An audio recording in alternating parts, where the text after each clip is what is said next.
First story: the clown who waited at the bend in the road. It was just past midnight when I left my cousin's house in a small town called Ridgway, South Carolina. The roads were empty, and the thick fog that rolled in from the woods gave everything a strange, eerie glow. My headlights barely cut through the mist, and the only sound was the low hum of my engine. I took the old Forest Bend Road, the shortcut that everyone warned me to avoid after dark. I never believed the stories. A clown on the road? Please. Urban legends to keep kids inside. But then I saw him. At first, I thought it was some drunk idiot in costume. He stood on the side of the road near the bend, motionless, holding something long and shiny in his hand. He had wild orange hair, a crooked red smile painted across his face, and the dirtiest clown suit I'd ever seen. He didn't move as I slowed down, just stared. I felt a cold sweat break across my neck. I swerved slightly to go around him, not wanting to stop. That's when he lunged. He smacked the side of my car with what looked like a crowbar, leaving a deep dent near the back tire.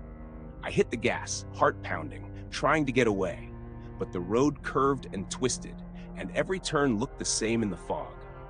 And then, he was there again, in the middle of the road. I slammed the brakes and skidded to a stop just inches away. He didn't flinch, just stared through the windshield, his painted eyes wide and unblinking. Then he started to laugh, a deep, guttural sound that didn't match the stupid grin on his face. I tried to reverse, but the engine stalled. He moved closer. My phone had no signal. I locked the doors and reached into the glove box for the small flashlight I kept there. When I looked up again, he was gone. The laughter echoed behind the car. I turned around and saw him crawling across the roof of the vehicle like some twisted insect. His head jerked toward the window, face smeared and wet, grinning wider than before. I panicked, got the engine going, and took off, tires spinning, smoke trailing behind. I didn't care about directions. I just needed to get out. After what felt like hours, I made it to a gas station on the edge of town. The attendant looked pale when he saw my dented car. "You came from Forest Bend?" he asked, voice shaking. I nodded. "You saw him too, huh?" I didn't answer. He leaned in close. "You know why they say he waits at the bend, right? He was killed there, hit by a driver on Halloween night. The guy never stopped. People say that clown never left. Every year he waits. For someone who doesn't believe." I never drove that road again. But sometimes, late at night, when the fog rolls in and the road bends just right, I still hear the laughter, and I know he's still out there, waiting. Second story: the clown of Carrington Lane.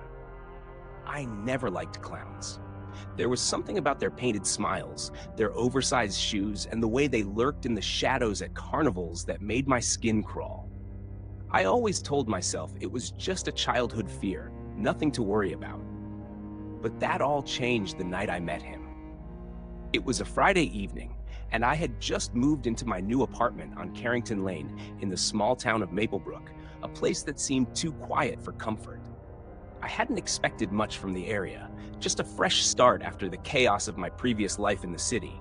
I had heard rumors about Carrington Lane being cursed, but I brushed them off as local folklore. I was unpacking when I heard the faint sound of a horn. It was odd, like a soft, playful tune, but eerie in its stillness. I peered out the window, half expecting to see some kids playing, but the street was empty. The sound persisted, growing louder, until it was right outside my door. I hesitated before opening it. When I did, I was met by a figure standing on the porch, a clown. His costume was tattered, his face a grotesque mask of bright colors, and his eyes, they were hollow, dark, as if they knew too much about me. He stood there for a moment, just staring at me. My heart raced. I didn't know what to say. "Can I help you?" I stammered, but he didn't answer. Instead, he handed me a balloon, the string long and thin, but when I tried to take it, he pulled it back just enough to keep me from grabbing it. "Why are you here?" I asked, voice shaky. His lips curled into a smile, but it was wrong. Too wide, too stretched. "I'm here for the show," he said, his voice chilling, almost a whisper. Suddenly, there was a loud bang behind me. like a door slamming shut. I turned to look, but when I turned back to the clown, he was gone, vanishing into thin air like smoke. The balloon still hung in the air, suspended by no visible hand. I slammed the door shut and locked it, my mind racing with confusion and fear. I should have left the apartment then, should have packed my things and fled. But I couldn't. Something about the place, about the clown's visit, something kept me rooted there. Over the next few days, I began to notice strange things. The faint smell of popcorn in the air, a music box playing its haunting tune late at night, and always that damn balloon, now tied to the doorknob. One evening, as I walked through the hallway of my building, I heard the sound of a child's laughter echoing from the stairwell. But when I looked, I saw no one. I rushed to my apartment, feeling a sense of dread that I couldn't shake off. That night, I awoke to the sound of soft tapping on my window. I froze, heart pounding. Slowly, I approached the window, parting the curtains just enough to see outside. There, standing in the yard, was the clown. His face was now smeared with blood, his smile grotesquely stretched, and his eyes glinted with something darker than I had seen before. He was holding a knife. I tried to scream, but my voice caught in my throat. I backed away from the window, but when I turned around, he was standing in the doorway, blocking the exit. "You can't leave," he whispered, his voice dripping with malice. "Not until the show is over." Before I could react, he lunged at me, the knife gleaming in the dim light. I ran, desperate to escape, but no matter where I went, he was always one step ahead. The clown moved with an unnatural speed, his laughter echoing through the halls, driving me mad. I finally stumbled into the basement, hoping to hide, but there was no escape. The walls were covered in old, faded circus posters, and in the center of the room, a small stage had been set up, with a single chair facing it. The clown appeared behind me, grinning wildly. "Welcome to the show," he said, his voice low and menacing. I was trapped. No one could hear me. No one would come to save me. The clown was no longer just a man in makeup. He was something far worse, something ancient, something that fed on fear. As he tied me to the chair, I realized the truth. This was no random encounter. The clown had been watching me, waiting for the perfect moment to claim me. And now, it was my turn to play my part in his twisted performance. The last thing I saw before the darkness took me was the clown's smile, wide and bloody, as he raised the knife high above his head. The show was about to begin, and there was no way out. Third story. The paint never dries on grief. I was never afraid of clowns, not until Red Hollow. It was a town tucked between dying highways in Indiana, a place I only knew because of my uncle's death. He'd run an old roadside attraction there, Chuckle's Funhouse, a rusty, fading horror maze built in the 70s, long before regulations or common sense. I inherited the property. I should have sold it.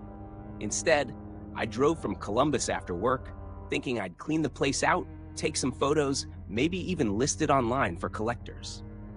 I arrived near midnight, under a leaking sky, my tires slipping on the overgrown gravel lot. The funhouse still stood, its peeling clown sign grinning above the warped entrance. I stepped inside. The air hit me first, thick with mildew and something else, something metallic. Blood, maybe. The lights flickered when I flipped the breaker. A low hum vibrated through the walls, like the building was breathing. The first room was filled with mirrors, warped to stretch and twist reflections. I chuckled at my own grotesque image until it moved when I didn't. A second me, grinning. I spun around. Nothing. I shook it off. It was late. I was tired. Then I heard the laugh. Not the kind from a recording, not the cheap giggle from an old speaker. This was wet. Human. Too close. "Welcome home," it said, but the voice wasn't mine. I ran into the next room, one hand on my flashlight. The animatronics were still dressed in circus rags, their faces decaying rubber and flaking paint. One of them twitched. I shone the light on it. It was holding a balloon, freshly inflated. I didn't put that there. Something ran behind me. I turned, catching a flash of red. Then silence. I shouted, "Who's in here?" No answer. Just the sound of something dragging across the floor. I should have left. I didn't. I pressed deeper, room by room, trying to prove to myself that this was just a broken down funhouse. Maybe some raccoons. Maybe local kids pulling a prank. Then I reached the final room, my uncle's office. The door was cracked open. Inside, the walls were covered in drawings, hundreds of them. Children's crayon scrawls of clowns, all with black eyes and bleeding mouths. Some had names underneath. One said, Daniel, my name. Another, Rachel, my sister. She died in a car crash when we were 10. The lights cut out. My flashlight flickered. In its failing beam, I saw him, crouched in the corner, paint dripping from his face like it was melting. Red suit, rotted ruffles, mouth torn into a permanent grin. You forgot me, he whispered. I remembered then. Not just the crash, the birthday party before it. The clown my sister was terrified of, the one who stared at her too long, the one who wasn't on the guest list. I ran, down the hall, through the mirrors, and past the grinning dummies. But the exit was gone, just another hallway. Then another. Each twist brought more laughter, louder, layers of voices like children shrieking in reverse. I found a mirror. My face was gone, replaced with his. I screamed. Then I laughed. I don't know why. I couldn't stop. Now I sit here, in his office, drawing with broken crayons. The ink smells like blood. Tomorrow, someone else will come. I'll be waiting, with a balloon.